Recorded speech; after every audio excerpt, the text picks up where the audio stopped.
Baal, the god of idolatry and corruption, according to ancient texts. But there's a much darker side to this story.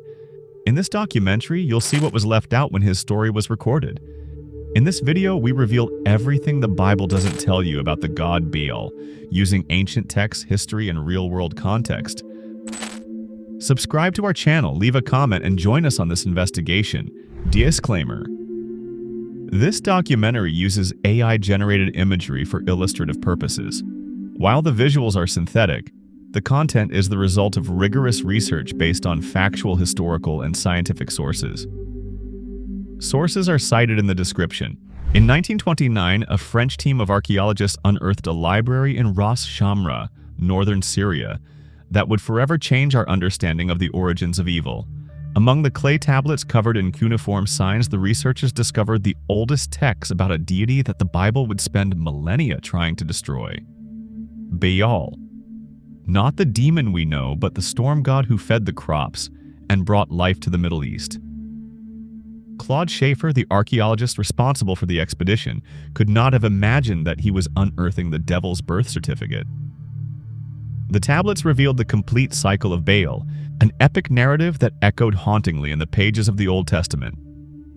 There, etched in baked clay more than 3,000 years ago, was the story of a god who died, descended into the underworld, and was resurrected to bring fertility to the earth. If this type of philosophical investigation interests you, it's worth subscribing to the channel. This helps this work to continue. What the Ugarit text revealed was disturbing for traditional theology. Baal was not a minor god or a primitive figure of paganism. He was a complex deity with attributes that would later be transferred almost entirely to Yahweh. In the Ugaritic epics, Baal defeated Yam, the chaos of the primordial waters, in a battle that would later be described in Psalm 74, where Yahweh crushes the heads of Leviathan. Frank Moorcross, in his work Canaanite Myth and Hebrew Epic, documented this transfer of divine powers meticulously. What we find is not a case of influence, but of deliberate appropriation.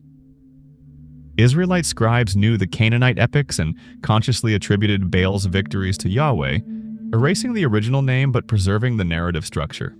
The word Baal, which simply means Lord or owner in Hebrew and other Semitic languages, originally carried a connotation of intimacy. It was the term a wife used to refer to her husband, that a servant used to honor their protector.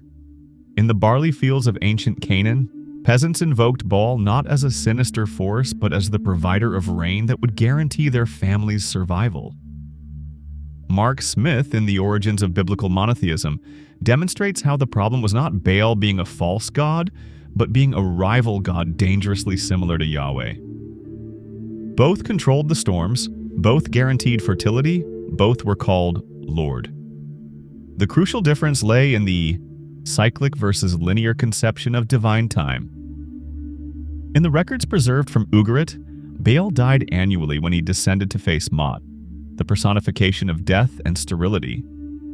During his absence, the vegetation dried up, the animals stopped reproducing, and the earth went into mourning. Then his sister and lover, the warrior goddess Anat, descended to the underworld, tore death apart, and resurrected Baal. With his return, spring exploded again upon the land. This cyclical narrative represented a worldview where the deity was subject to the same patterns of birth, death, and rebirth that governed all of nature. For the defenders of an eternal and immutable Yahweh, this conception was not only wrong, but blasphemous.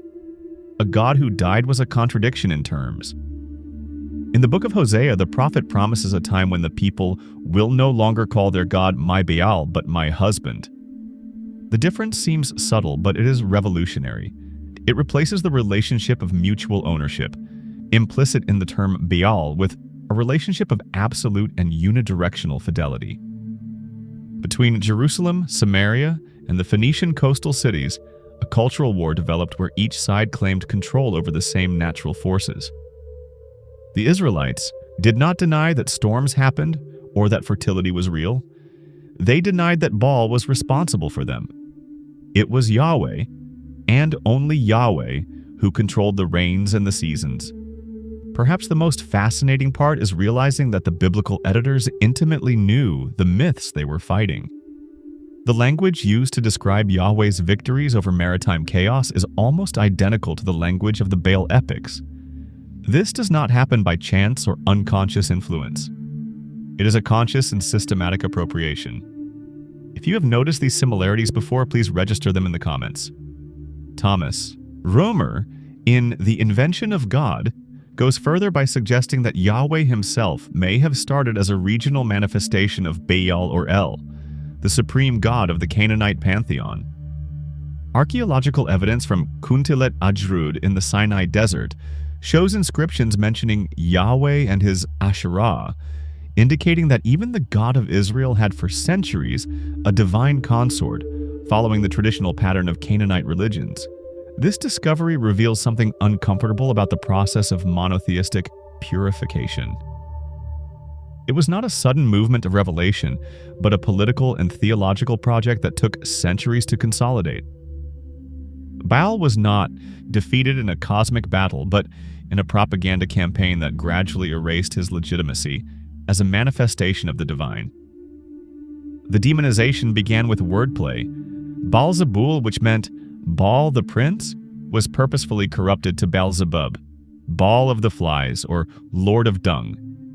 In the New Testament, Beelzebub appears as the Prince of Demons, a complete transformation of a royal title of honor into a mark of abomination. What emerges from ancient texts is not the story of a primitive religion being naturally replaced by a more advanced one, but of a war of interpretations where the winner wrote not only history but redefined the very nature of the sacred and the profane. In the abandoned fields of Ugarit, where only the wind moves the sand over the foundations of ancient temples, one can still imagine the echo of prayers directed to the Lord of Storms, a god who promised only what he could give: rain in the right season, abundant harvests, the eternal renewal of life. A god who, by offering too little, or perhaps by offering exactly what human nature desires, had to be transformed into the ultimate symbol of everything that must be rejected. The transmutation was just beginning. What would happen next would be even more radical: the complete transformation of a provider into a destroyer, an ally into an absolute enemy of the divine order. In the year 1647, an anonymous manuscript circulated through European courts with detailed instructions on how to invoke 72 demons.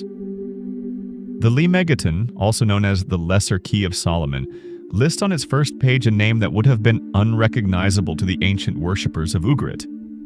Baal, now identified as the first king of hell, commander of 66 demonic legions, capable of making men invisible and granting forbidden wisdom. The transformation was complete. The god who once brought life-saving rains to Bronze Age peasants now inhabited the grimoires of European necromancers as the ultimate personification of rebellion against the Christian divine order. But this final metamorphosis raised an uncomfortable question. Why did a deity dead for millennia continue to exercise such fascination over 17th century learned minds? Evidence preserved in medieval manuscripts reveals that Baal never really died. He migrated. In the esoteric traditions that flourished on the margins of official Christianity, the ancient Lord of Storms found a new role as a guardian of knowledge that religious orthodoxy had declared dangerous. Texts like the Testament of Solomon, an apocryphal document from the Byzantine period, describe how the Israelite king allegedly enslaved demons, including manifestations of Baal, to build the Temple of Jerusalem. The irony is revealing. Even in literature celebrating Solomon's victory over pagan forces, the technical knowledge required to erect Israel's most sacred building depended on forced cooperation with the same entities that official religion rejected.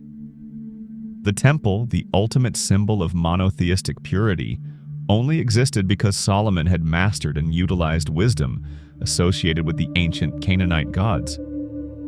If this idea also bothered you, comment. In his studies of the archetypes of the collective unconscious, Jung observed that what a culture consciously rejects does not disappear, but migrates to what he called the psychic shadow. Baal, as the shadow of Yahweh, carried all the characteristics that monotheism needed to reject to maintain its coherence: divine sexuality, natural cycles of death and rebirth, the legitimacy of spiritual diversity. The persistence of Baal in Western esotericism reveals something uncomfortable about the nature of religious repression. In Baalbek, in present-day Lebanon, the Romans built a temple complex dedicated to Jupiter Heliopolitanus, the Roman version of the ancient Baal Hadad. The foundation stones of this temple weigh more than 800 tons each, an engineering feat that to this day defies complete explanation. There, the demonized god continued to receive worship under a respectable Roman identity. This cultural adaptation shows how ancient deities survived persecution not through open resistance but through camouflage and syncretism. Baal did not disappear when he was banished from Israelite cults. He reappeared as Zeus among the Greeks, Jupiter among the Romans, and finally as a complex figure in medieval grimoires, always maintaining his essential attributes as controller of storms and possessor of occult wisdom.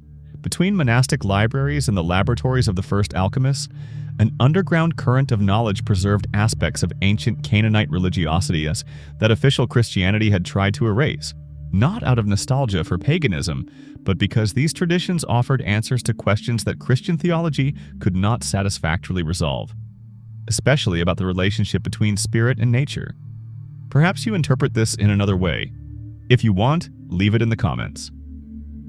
The demonization of Baal also served political purposes that extended far beyond religion. During the Crusades, Christian chroniclers described Islamic cults as worshipping Muhammad and Baal, deliberately ignoring the theological differences between Islam and paganism. It was more convenient to present all religious adversaries as worshippers of the same demonic principle than to recognize the complexity of different monotheistic traditions. This instrumentalization of the figure of Baal as a universal symbol of the religious other had lasting consequences. In medieval Christian literature, any spiritual practice that escaped ecclesiastical control was automatically associated with devil worship, and Baal, now Beelzebub, served as the ultimate archetype of this dangerous alterity. In Inquisition records, we find recurring accusations that heretics performed rituals in honor of Beelzebub. Analysis of these documents reveals that, in most cases, the accused simply maintained traditional agricultural practices, crop blessings, fertility rituals, invocations for rain, that remotely echoed the ancient cults of Baal. The transformation of the storm god into a demon created a perfect tool for criminalizing any form of spirituality that did not conform to official standards. Modern anthropologists identify in this process a recurring pattern: the systematic demonization of the deities of conquered or marginalized peoples. The case of Baal is only the best documented of a strategy that would be repeated throughout Western history.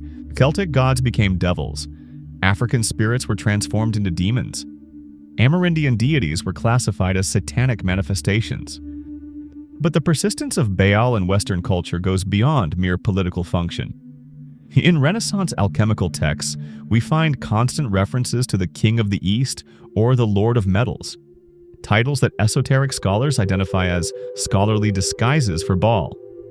These texts suggest that the ancient storm deity was reinterpreted as a cosmic principle related to the transformation of matter. The transition from the 19th to the 20th century brought an academic reassessment of the figure of Baal. Scholars like Robertson Smith and James Fraser began to question biblical narratives about Canaanite paganism. Fraser, in The Golden Bough, suggested that the death and resurrection rituals associated with Baal represented an ecological wisdom that Christianity had lost by rejecting the sacredness of natural cycles. This perspective found resonance in the environmental movements of the 20th century. For many ecologists, the demonization of Baal symbolized the Western rupture with an integrated view of nature and spirituality. The god who died and rose with the seasons represented a cyclical and sustainable understanding of the human relationship with the environment, the exact opposite of the linear and dominating view that characterized industrial development. Jungian psychology offers another key for interpretation. Baal as an archetypal figure represents aspects of the human experience that Western monotheism struggled to integrate: the acceptance of mortality, the celebration of sexuality, the recognition of the cosmic rhythms that govern earthly life. His transformation into a demon did not eliminate these aspects, but merely pushed them into the cultural unconscious, where they remain active in an underground way. In contemporary culture, the figure of Baal maintains a paradoxical presence.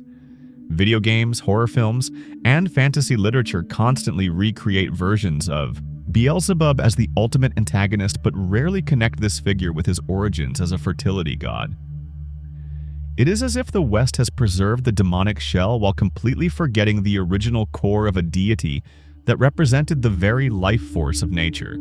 This cultural amnesia has consequences that go beyond academic interest.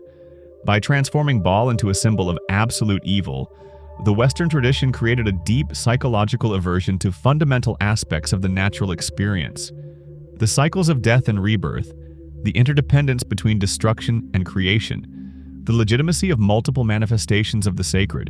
In the silent ruins of Palmyra and Baalbek, where the wind still blows between broken columns, an open question remains. What did we lose when we turned the Lord of Storms into the Prince of Darkness? And what do we gain by preserving, even if unconsciously, this archetypal figure in our fantasies about absolute evil? The answer may not lie in ancient texts or medieval grimoires, but in the contemporary capacity to recognize in the demonized figure of Baal the fragments of a relationship with the sacred that still refuses to die completely.